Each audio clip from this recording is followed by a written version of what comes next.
How are the bad actors trying to get access to your data?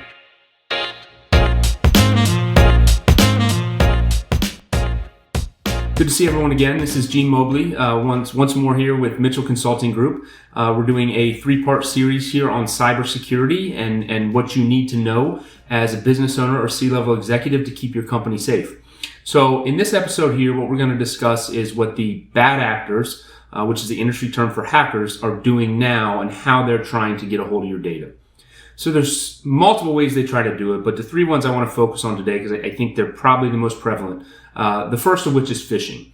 So phishing is when an email comes through that looks like it came from a C-level, from an owner or someone along those lines, and it's asking for critical information. It's asking for a password, or it's asking for, sometimes they'll even ask for you to transfer money. They're very prevalent. The phishing attacks are going to be around forever. And one of the best ways of defending against phishing attacks is really strengthening your human firewall, which means training your employees. What do they need to look for? What is, when they see something, how should they handle it? Those types of things. So phishing is out there. It's extremely prevalent. And I don't think it's ever going to go away.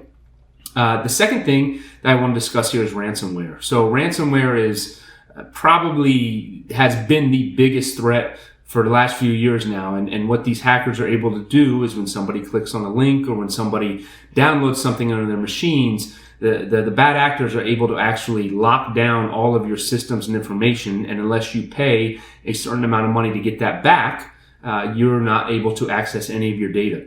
So ransomware is extremely important. It's grown in its sophistication. Even 9 years ago, when I worked with a previous employer, we had a customer who got hit with ransomware, and the ransomware sat dormant for over 6 months in the system before it locked everything down. So ransomware is extremely important right now. To combat ransomware, the best thing you can do now is to deploy that next generation AI-based, security technology, cybersecurity tools that are out there. There's a lot of them out there. Some of them work great, some of them don't. But you got to have something in place to protect yourself against ransomware. And then the last thing I want to talk about is database exposure.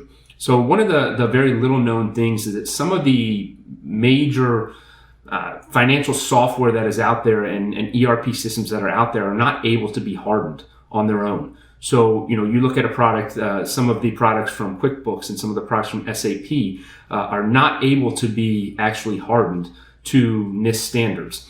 So what's happening is hackers are coming in, they're getting access to the database, and as such, they're getting access to all of the client information that you have, which is a huge breach from a PII perspective and things like that. So these are 3 threats that are out there. This is what the bad actors are doing and focusing on most today. So again, make sure you're protected. If you're not protected, or if you don't know that you're protected, if you don't know what your security maturity level is, or even what that means, pick up the phone and call somebody, preferably me, Gene Mobley with Mitchell Consulting Group.